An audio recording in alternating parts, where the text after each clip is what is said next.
you're welcome to another interesting episode of Inside Out. This week we have a topic which I think I treated, I'm not sure how many years ago now. It must have been, it's over 10 years ago. And it was something that really touched me. It touched me so much that it became the first movie I produced, titled The Addict. It was something to do with drug addiction. And it was such an eye-opener for me at the time, because when I treated that topic, I really had no idea that drug addiction was a problem in Nigeria.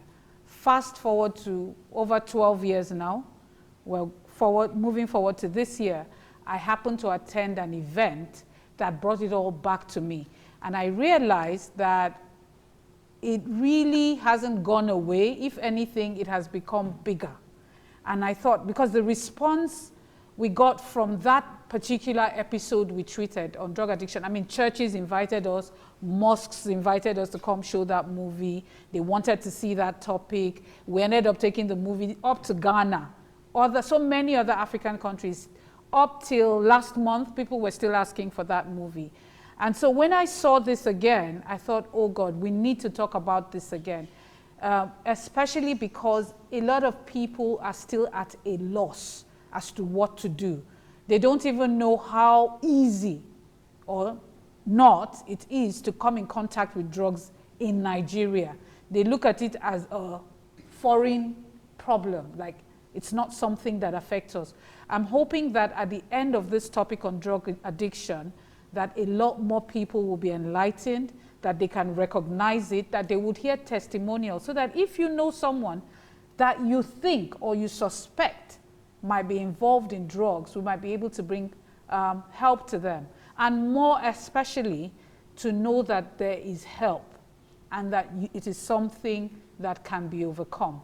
And I think I have a panel here that's going to do justice to that topic, along with members of the audience. I'm going to start my introductions from my left, which will be your right, yes? Please help me welcome to the program Dr. Leonard Okonkwo. He's a clinical psychologist. Thank you very much. And next to him is the only mama on the program. You would know why it was important for us to have her here by the time we hear from her. Please help me welcome Mrs. Oyebola Obaroni.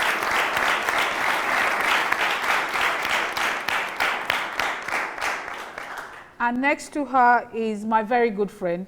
So please help me welcome Dr. Dokun Adedeji. He's the president.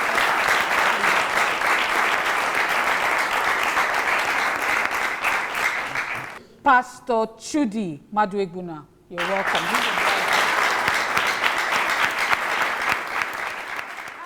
Dr. Leonard. Okay. Okay. Let me ask you, what is drug addiction? Drug addiction is a compulsive desire, to take substance. That's why I don't want to talk about drug as When you such. say substance, what do you mean? Yeah, because there are much more than you have drugs. We have other things that can also be addictive other than what we just call drugs. So that's why I talked about dependence, because in dependence we have tolerance, key factors, tolerance, habituation, and addiction, all in drug dependence. Okay, so drug addiction is an overwhelming compulsive desire to take a substance that one is addicted to. Usually it starts with a use. You take a substance, you use it, and then discover that it has some psychoactive properties that is able to alter your psychological state. So you now go into misuse or abuse. And then, with time, the body develops tolerance for the drug, so there is an increasing need to take more to achieve the same level of experience that you had, which is the tolerance. But after a while, even after the tolerance is no longer there, or when there's no longer physiological dependence, there's also the psychological dependence, which is the habituation. where there's an increasing desire, psychological desire for this substance, even though there's no more a physiological dependence. I want it to be explained in such a way that whosoever is watching gets what you're saying and doesn't have to be educated or medical in order to understand it. Okay, let me put it this way. Usually, there's a substance or a drug that is used for a purpose. Maybe, give me an example. Panadol, Okay. or codeine, or diazepam. Okay. You take it because the doctor says take it for a while, Yes. maybe for 3 days to 5 days, so that Yes. to help you sleep. And then after a while, you discover some nice feelings, psychological feelings that's associated with that drug. So you start to misuse it. After a while, you start taking more. You start taking more because the body starts developing tolerance for this drug. And then you need more of that. Are you saying you can be addicted to like Panadol? Yes. Are you serious? That you won't, nothing will be wrong with you, you just be drinking Panadol? Just take it because, yeah. Really? And then you need increasing dosage of that drug to achieve the same level of satisfaction. Apart from relieving pain, what can Panadol, for instance, do? Or diazepam, or any one of those things you're saying? What is the nice feeling? Well, you know, it calms you down.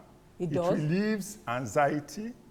And then for that reason, a doctor might prescribe it to relieve your anxiety. And then suddenly you realize that you feel like for you to always relieve anxiety, you have to take it.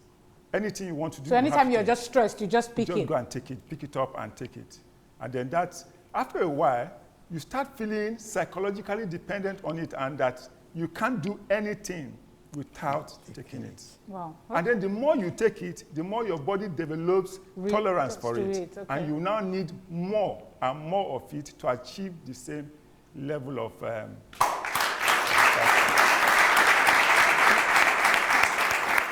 Let me talk to doc number 2, Dr. Adedeji. Okay, so, because, I mean, when they say drug addiction or drug dependence, as you said it, I was thinking hard drugs immediately.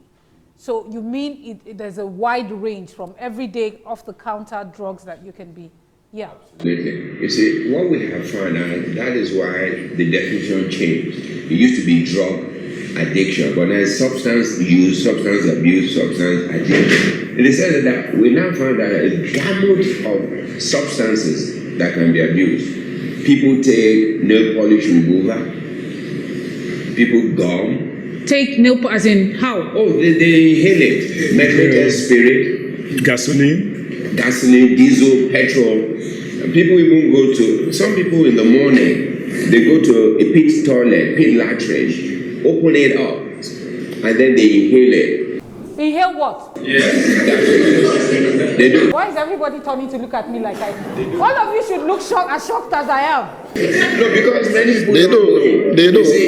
You don't. The other thing you also know, people can go into, let's say, a gutter, a drain that's been neglected for a long time. They bring out the pipe, make it into a mound, put fire into it, all this dung, put fire into it, and then stand around it and inhale it. You see, all kinds of things today are being used for the same purpose of getting high.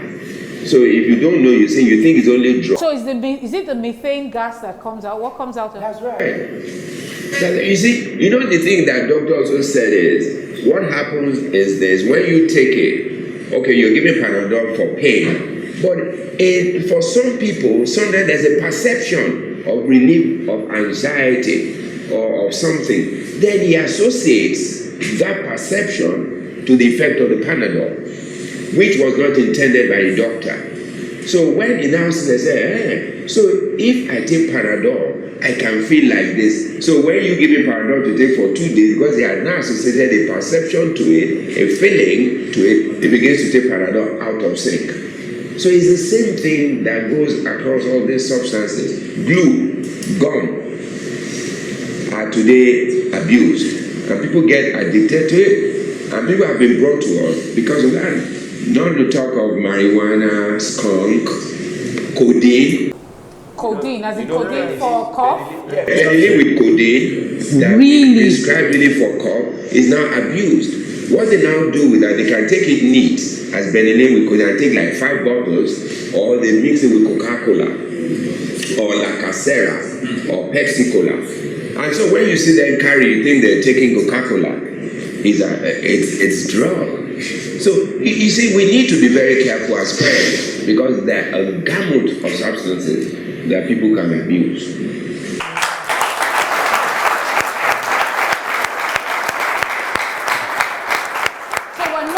Talking about what used to exist, like the marijuana, the cocaine, and we've gone beyond that. They still exist. This is an addition. You see, let me tell you for instance, sorry, Doc. Young people today can get marijuana and soak it, and they make it into like coffee, into like tea, and they brew it. They can garnish their Indomie or any of those things with it, or cook jollof rice, or boil meat. With marijuana? Yes. Boiled meat with marijuana? Oh, yes.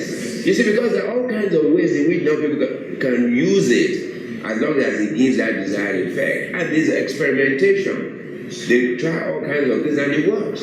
I know a young boy that was brought, the mother said this morning, that day, she found him in the kitchen. He was garnishing, so the boy said, I was only garnishing my Indomie with marijuana, no big deal. And so, you see, and people do this right in their homes. It's not as if people go out anymore to work. They can do it right in their homes, and most parents will not know.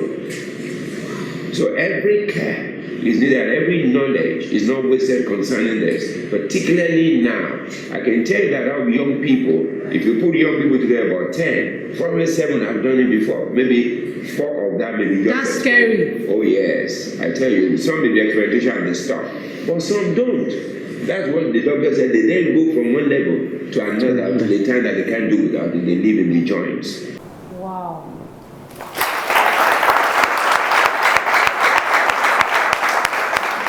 I'm getting an education here. What I thought I was going to hear is not what I'm hearing. Because what I'm hearing now is totally different. It's like it's gone way. I mean, if as a parent I have no idea that all of this can happen, then there's a problem. There is. So it's not a case of they're smoking something or sniffing something somewhere in a joint or in a corner. It can actually be happening right under your nose. Wow. Whether the mother came, they just found that in their house they were looking for methylated spirit. They didn't know what was happening. So I told the mother, the thing to do is look at your son sniffs methylated. So what you do is buy one, let him know you just bought one, and take it away. He's going to come asking. So the next they bought, and then the next one, the boy, who took the methylated spirit here? Who took the mother said, what do you want? I just said, what do you need it for? So those are little ways parents need today to be very, very observant. Very observant.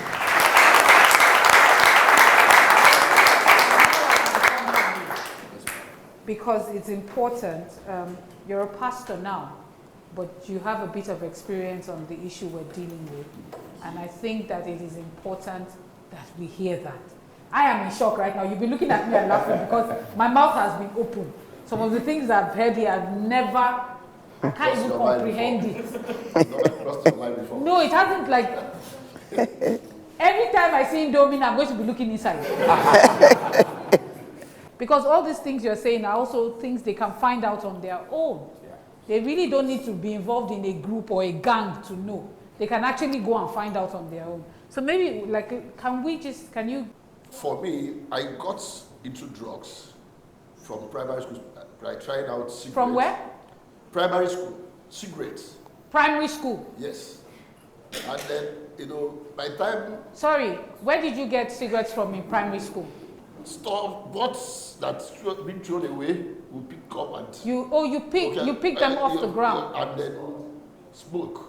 Yes, and then do all kinds of... What made you want to even do that? Because we see people smoking now, we want to smoke too. That is it. The advert on TV. They show advert on TV, they say success. You understand?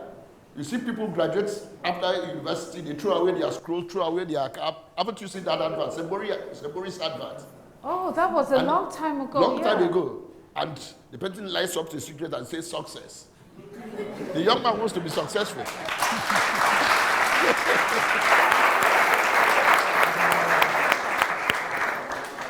All kinds of things.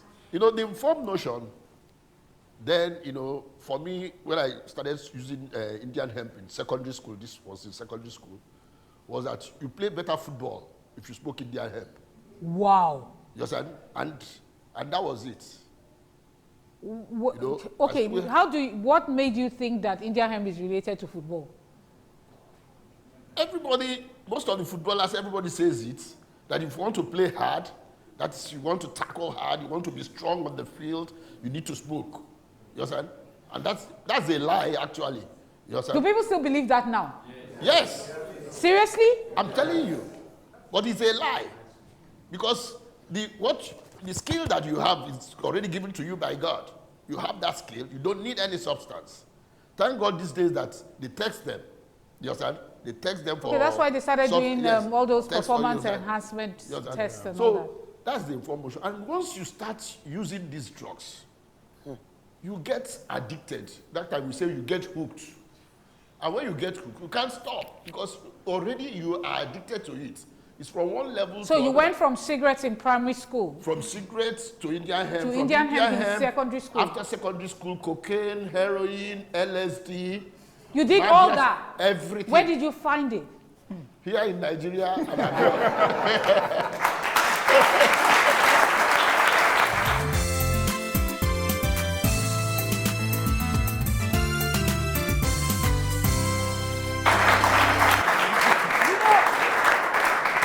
I'm even happy that I'm dumb, because it's making me ask the right questions. Because there's an impression, for instance, that cocaine is not something you find that easy, or LSD, or all those. Like, it's not something that is that. I mean, I've never seen it, for instance. We should have What? brought our stuff for you.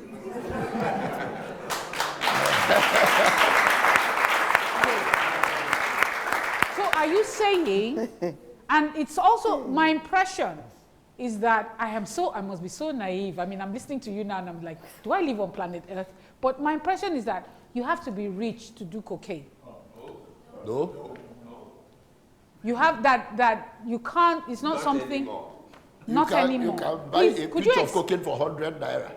You can buy cocaine for 100 naira. Yes. In this a country. pinch. Yes. a In pinch of Nigeria cocaine for- today. Yes. For 100 naira. Today, who does drugs in Port Harcourt and bring it to Lagos in 48 hours. 48 hours is too much. It's even too long. He will tell you where you can get it. It's just there. It's just, you see, you don't recognize it, but they know. When they see pass an area, they see the activity, they know that something happens here. Really? Look, that's the danger that this country does not know. There is none of these drugs that Chudi has mentioned or that were mentioned that is not available. Drug in this country, particularly marijuana, is like pure water. You can get it anywhere. And very affordable. And very affordable. What do you mean by very affordable? They've made it to a level that you can buy. Very cheap. if you have like maybe 100 naira, you can Even buy for about less, 5 50 wraps. naira. Or then you can buy 5 wraps of marijuana. If you go to the joint and sit down, they will give you. As in, they will dash you. Yes. If you don't have money, they will. Somebody will look at you and say,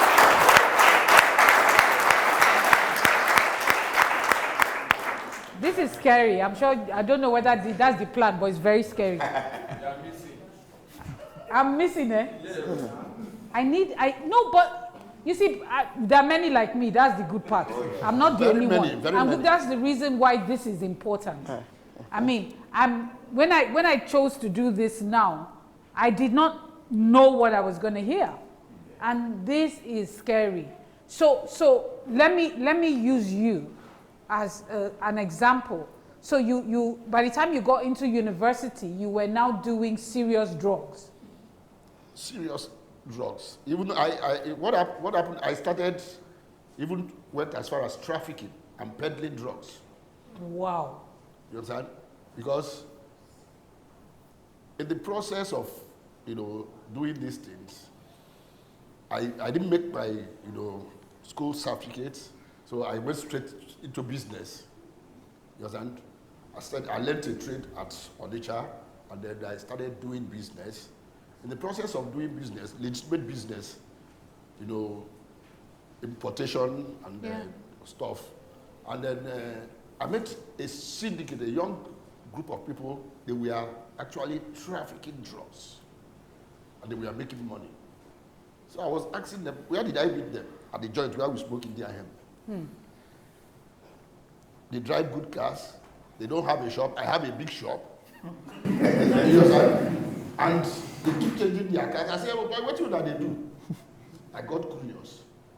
They said, you can't do what you are doing. I said, what do you mean? What exactly are you doing that I cannot do? So I let it be. After some time, they now came back to me. They needed money to boost their business. They said, bring so and so amount to invest in the business. And I was like, why would I invest in your business? What exactly are you doing? I wanted to know. But over time, because they were friends, I said, okay, I just give. Let's say, for instance, I give 100,000. Return on my investment, 300,000. I said, wow. You mean just for 2 weeks, 300,000? Tell me exactly, okay. Let us meet in Brazil. Wow. That was it. That is how I got into trafficking. Big time trafficking, and I went into this syndicate. What happened in 1983? There was a clampdown on moving drugs out of Nigeria, and we had a lot of merchandise here. As at that time, Nigeria was just a transit nation, had not become a user nation. And we wanted to sell these things, and there was nowhere to sell. Buhari the regime was very serious. So there was no way. So we started going to the Igbo joints to show them these things how to.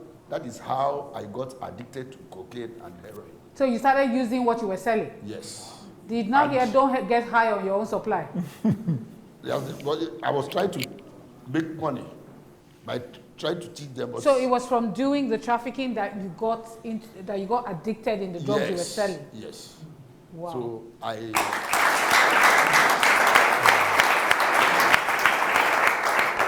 because once you get addicted, you are beastie, just like what you said. You don't get high on your supply. You understand? And that was it. I went down the drain to an extent that I was homeless. I was destitute. I've been to all kinds of places. I've been to Yaba twice. I've been to Arrow. I've been to House of Hope. That's serious. Before I now came to Kadam. It was when I came to Kadam, I gave my life to Christ. And then my life began to change. I went back again to do the things I left undone. Went back to school, did my school certificate, went to Bible college, went to NIT. You did all this as an adult? Yes, I had to do that. In 1987, after my treatment, I wanted to work. I found out that I could not get any work. Me, that is a managing director, was looking for a job. I could not get any job because I'm not certificated, I'm not qualified in any way to get it. So they gave me a job as a clerical assistant at Financial Post, glorified messenger. So I was carrying files. But honestly, let me tell you, I knew more than my managers. I was more intelligent more than my managers. I knew. But you didn't have the paper certification, I didn't have the qualification. The commodity editor for Financial Post, he didn't know what system seed was. System seed, the one we put on top of burger. So he said, do you know it? I said, yes. I went to, what's it called? Tinkan, where the Hausa people that brings it from the north. I brought it and showed him. He said, okay, you are now my personal assistant. How long did you have the drug dependency?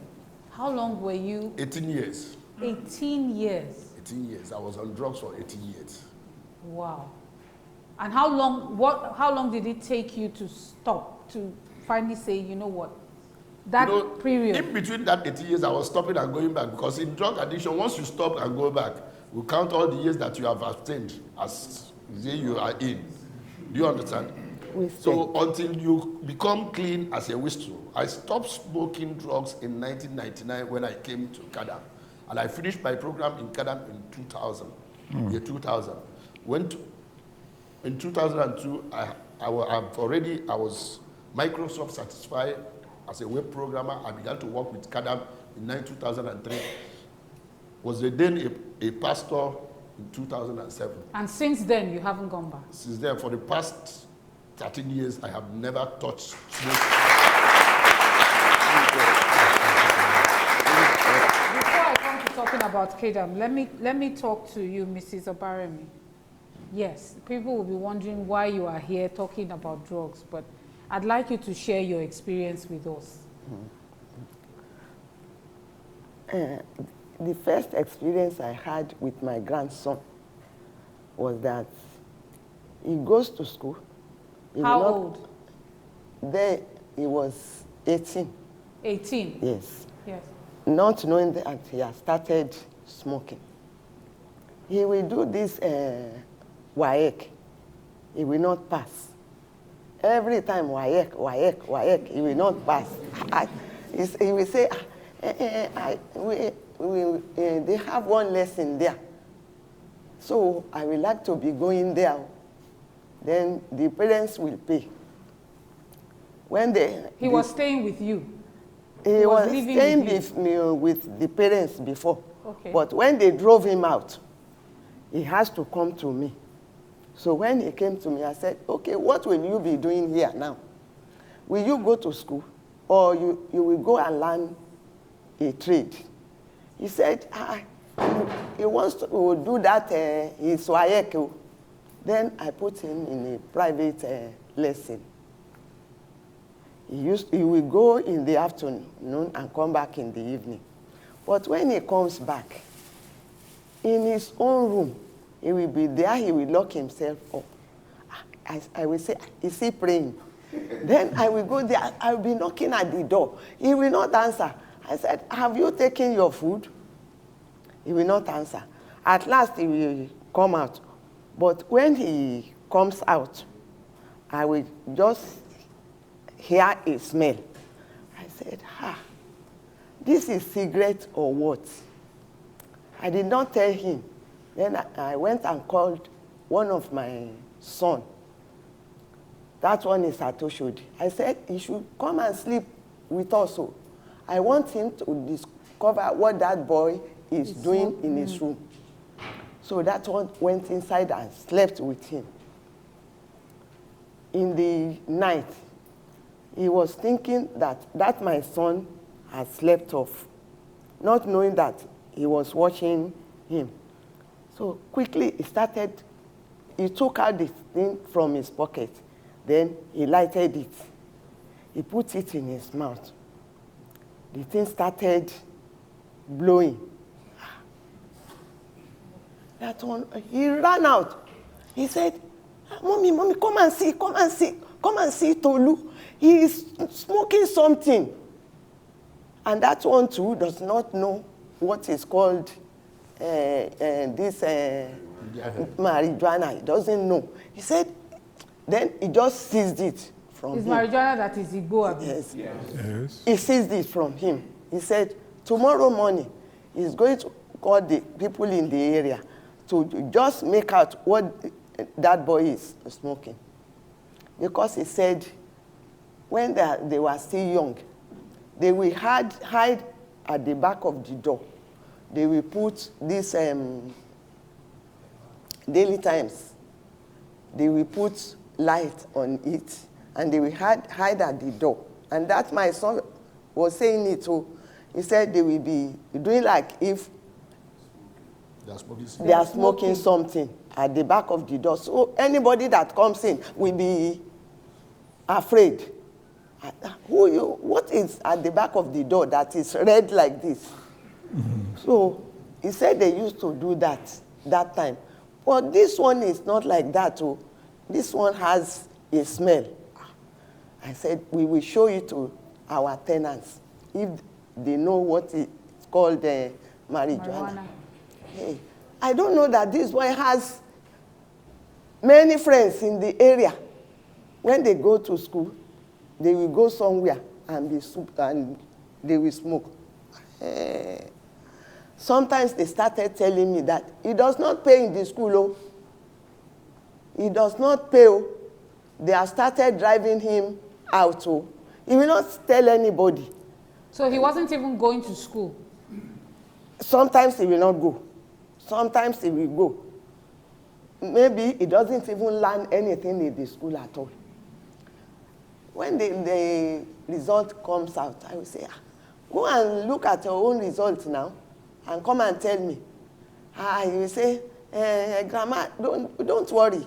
I will tell you. Then the mother will be telling me, don't give him money again. Don't send him to school. Don't send him to school again. You are wasting your money. I will say, I can't be looking at him like this. He can't be staying at home, doing nothing. He doesn't want to learn anything. Let us push him to school. Then I continue paying the school fees again. At last, through prayers, he said, this year, I'm going to make that WAEC. I will make it. That's after how many years of WAEC? Uncountable times.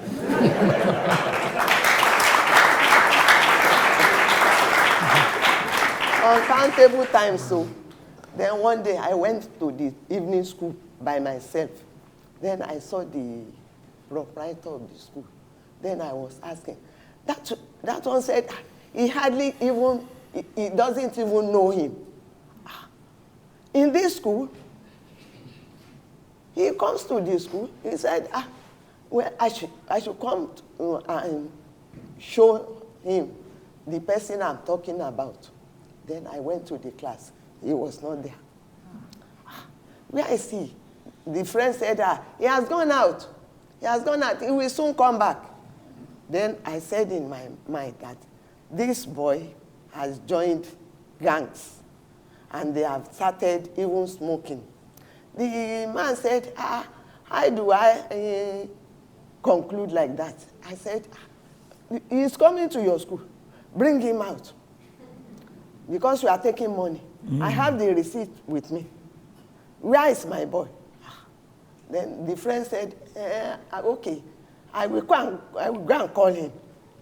Then one of them volunteered to go and call him. They brought him.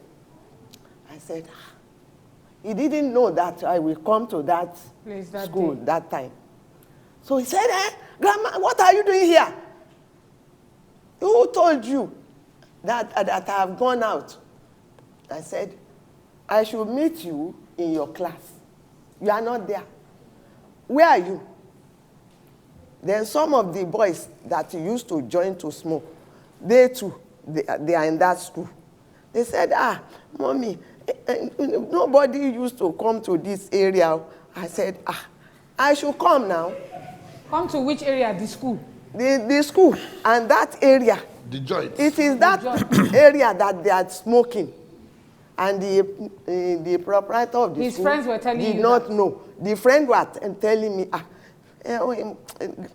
don't come to this area again. I said, what will happen if I come? What will happen to me? They said, okay, because you are old, so you can come. You will just pass. I said, so this boy, then it was after he has told me that he is going to pass that that WAEC. I said, okay, we have paid already for the WAEC. You have to do it and pass it. He said, so did he pass? Don't worry. I will do it and I will pass it. Okay. That was the last time. And he did make it. He did? He made the WAEC. He did it. He did it. But it is, I will not sleep. And the other brothers, the uncles, will not sleep. They will be waking him up every time. Waking him up every time. Okay. Don't go away.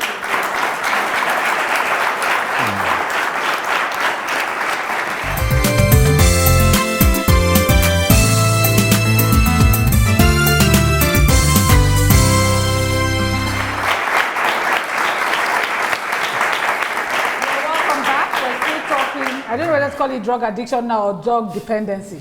Or substance? Abuse. The names are too many now. I don't know which ones to choose. But, Mommy, you know why your story is so important? There will be a lot of parents who will be listening to you now and be nodding their head and saying, really? And they will be able to identify if that is the problem that their child is having. Especially with all the funky things I've heard here today. I am really still in shock. So you said how he did not stop. He did not He did not stop doing drugs. Yes. Okay. He Did did you not- know he was still doing drugs? He was still having the drugs because he had many friends in the area that used to come to him. And as soon as they come, he will follow them. So he was out of the house a lot. Yes. So when he comes back, I will say, where have you been? He will say, don't talk about that one again, Grandma. Don't talk about that one again. I have entered the house. I have entered now. I'm going to sleep. Then one pastor. What are the things that you noticed that made you conclude that this boy is still doing drugs? Apart from the fact, was he still smoking in the house? He smokes in the house too. Okay. He smokes outside too. How do you know? He has friends. Those friends, people have known them in that area that they are hemp smokers. They've known them. What if he was trying to convert them? He's not No, you can't converted. conclude that because the person is working with You see, hemp smokers, he's automatically then smoking. that time I was even ashamed because we have Four Square Church in our streets, and I'm a member of that church. I will go when we are going to church. He will say, "You are going to church again?" I will say, "Yes." So we are going to church. He will say, "We." I say, "We are going to church." He will say, "With who?" I will say, "With you."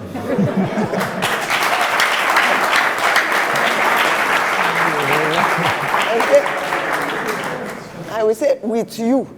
I will say, where is your Bible?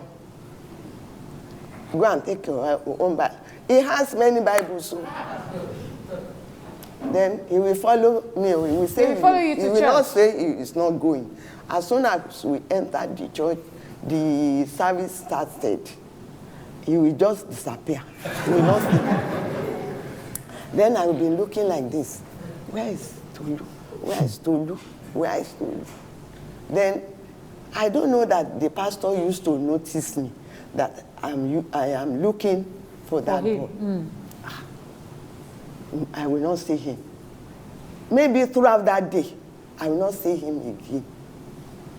Okay. Then one day, another pastor bought a land in our street. That one is a CAC pastor. All what he used to build that church, he took it from me. Cutlass, hoe, this one, he took it from me. Then they started building the church. Then one day he just said, "What is this boy doing? I think he will follow me. We are going to do something in the church." I said, "Even somebody in this area, I want to go to him. He will follow me." I don't know what that pastor just think about him. He just took him along. Maybe he interviewed him. Then the pastor said, "This my grandson. He knows everywhere in this area.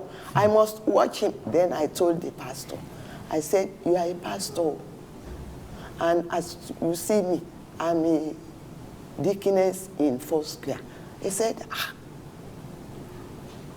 "And this is your grandson?" I said, "Yes." So he said he has to pray very much on it too. Then he took him. Then he told me, he said he will be going to that church. Oh, it's okay If you be So going you to will not that go to your church again, you will go to regularly, that one. if you be going regularly, I don't mind. It is a church, and you will be praying to God. It's fine. Then, in the morning, the pastor will come and hold him. He will not say, follow me. He will hold him by his hand. He will say, okay, let's go. Then the pastor will sit him down in the church. Everything the pastor is doing, if the pastor is praying, he'll be asking him to be saying amen, amen, there. At last, then I told him everything about him. Then the pastor said he was a redeemed pastor. Then he said, then he described Kadam for me. Then I first came by myself to know the place before I can bring him there. Then the pastor said, he can even use his car to take us to the place. Then I said, it's all right. So you ended up taking your son to Kadam, So your grandson. he took the two of us to Kadam. Then when we got there, I saw, there is a church here also. Then I saw many people there that brought their children there, or ward or children there.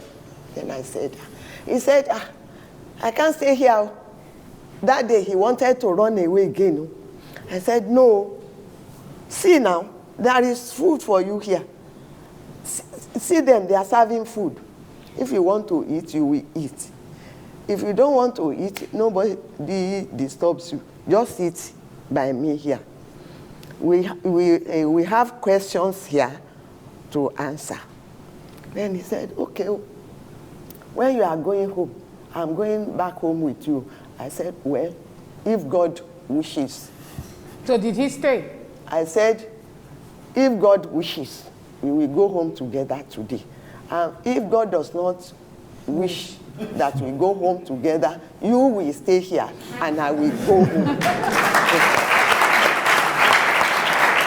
So obviously, long story short, God did not wish. So he stayed and he left. And So how long was he there for? he was there for a year.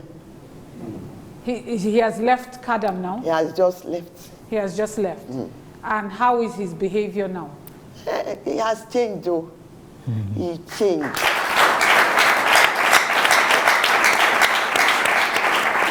Even the parents, he is now back with it.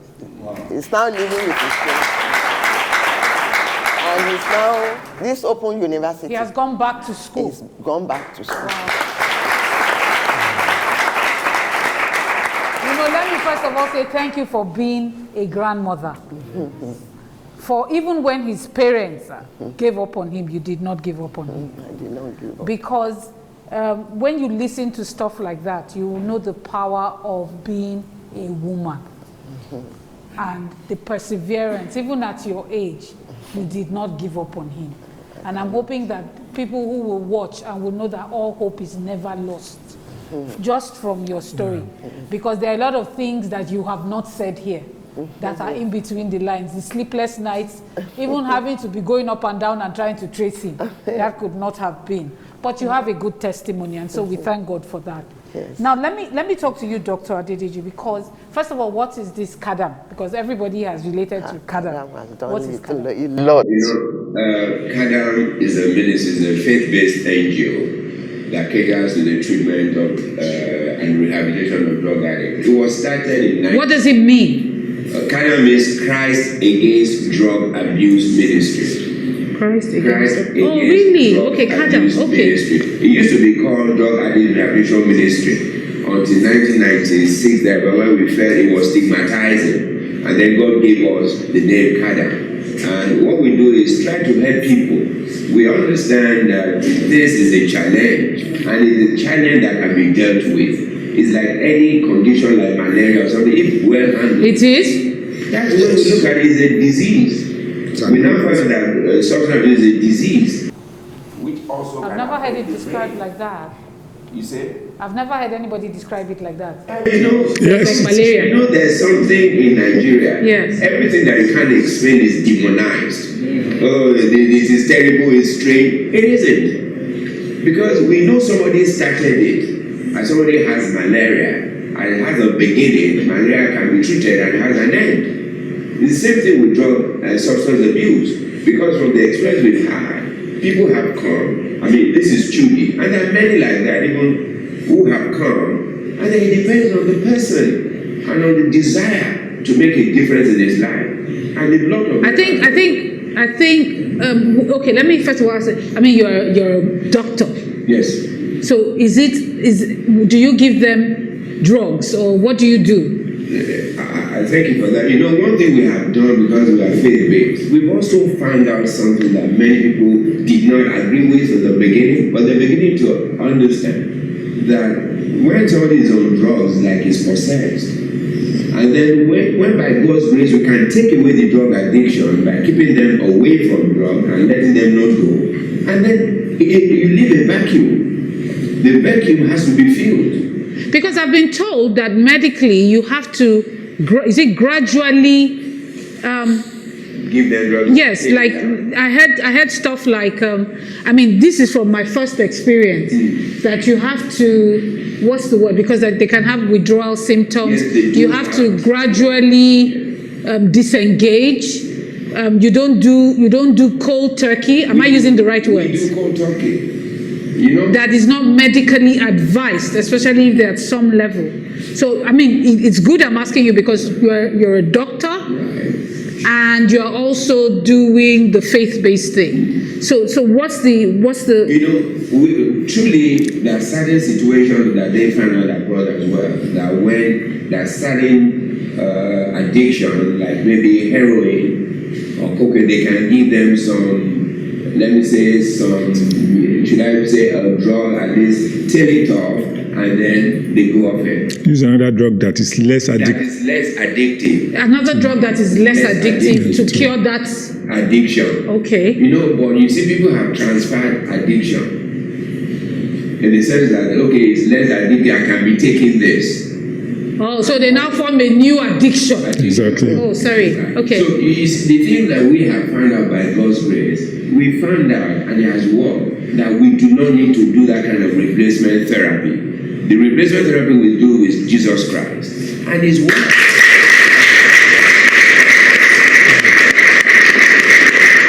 In the sense that if you interview men that have left us, we have never used drugs on anyone.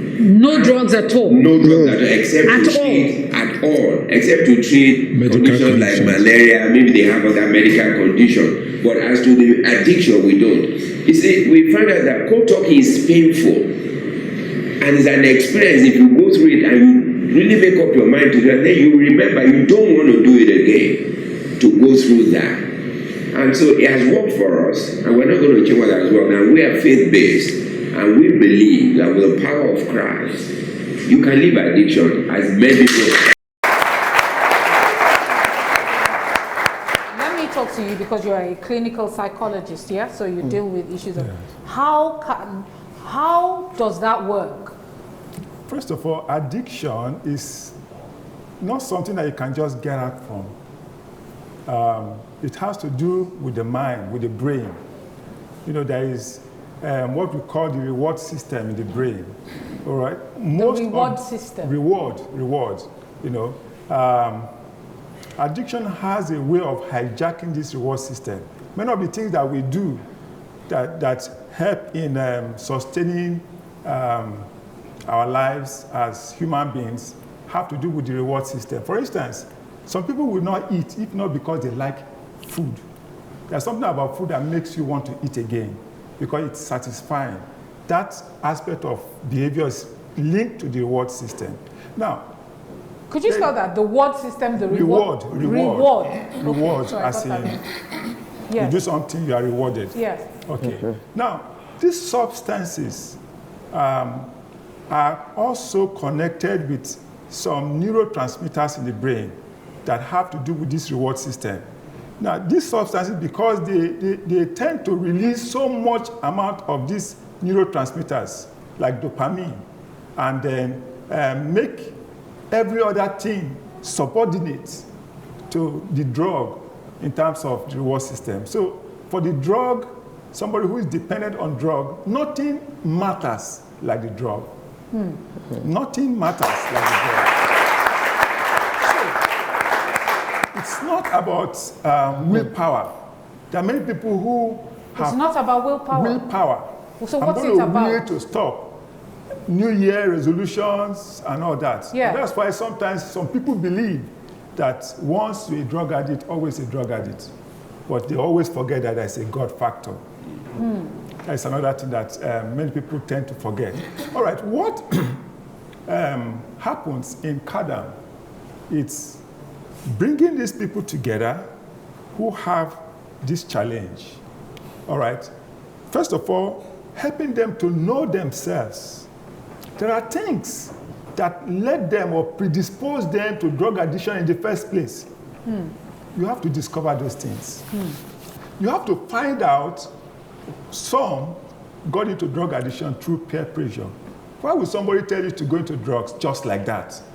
If you know yourself and you know what you want out of life, nobody will push you to danger, because now I see many people know that there is danger in drug addiction many times, but they seem powerless. That's why. Yes, that's the thing I'm saying, because it's almost like it is beyond your control. Let me come back to you, Pastor Chudi. At what point, because you said until you got to CADAM, at what point did you get up and say to yourself, you know what, Chudi, how far? Did you have a meeting with yourself about yourself? Yes. Every other of my siblings were doing well for themselves. Yes. And at a time, I was homeless. It was that bad. And I was wondering. So that was when Did you realize there was something wrong with you? Of course, there was something wrong. I've been to Yaba twice. I've been to Aru twice. I've been to another. So after all these things, when you come back, after all the treatment, all these ones were medical institutions. Yes, after going back, because I need to relate that to what he's saying. Just like doctor said. Yes. There's a fundamental problem. And the fundamental problem was that I had a carefree attitude towards life. I wasn't serious with my life. In 1977, when I did my school start, my parents said, "Look, you cannot go into business." I didn't give a hoot. I went ahead against their wish. Went into business. Yes, because I read a book, by Mario Puzo, the opening chapter. There's no great fortune without a crime. That sticks. And then I believe that money. There's no great fortune without a crime. Yes. And the end of it is just make money. That's Godfather. You understand? You just make money. When you make money, you're good at that. But I made money and I lost everything. And it dawned on me that I needed to go back to school. You see, I want to ask this question because one would assume that having gone through the real, what we know to be rehabilitation process, yes, going to, what did you say, Yaba and all of that, and going through that process, why did you go back again? Being unserious. Being unserious. You see, when you find purpose, you don't do drugs. You will not do drugs. If you are serious with your life, you shouldn't be going to joints. You shouldn't be smoking. You begin to think about doing something well with yourself, and that is why. But But the point is, you did go to try to get help, meaning you wanted to be serious. Yes. What pushed you back? Still the same thing, because I was not yet serious with my life. What is it that holds you back this time? Or let me ask you, what held you back? What was the different thing after you left CADAM this time that didn't let you go back? Because I was focused. I wanted to. What is it that CADAM did for you? That, because the temptation is still there. The Yes. friends are still there. The urge, the even is joints still, are the still urge there. is still there. Yes. You see, one of the sweetest things in the world is cocaine. Yes, and the doctor talked about reward system. If you have tested cocaine, don't ever test it. If you have tested, the sensation is, I don't know how to, it's like orgasm. You understand? Yes. That's the But who wants to be like that 24 hours a day? That's not normal. I'm just. Yeah, I just understand trying what you're saying. You can't explain the high. Yes. You understand? It's a high. You understand? But you know that this is your undoing. You have gone through without symptom. You know what it does to you. You know that you cannot go back to your vomit. And then you want to achieve something. You have a responsibility in life. You have found purpose. What will I tell my children? What will I tell my wife? What will I tell God? Were you married by the time while you were still on? No. I got married after. After, okay. You understand? I'm telling you what will not make me to go back. What will I tell God? As a minister of God, what will I say? After I have preached the word, I would come down. Tomorrow they say, Jude is back in Canada. Doing what? All these are the things that will not make me to go back.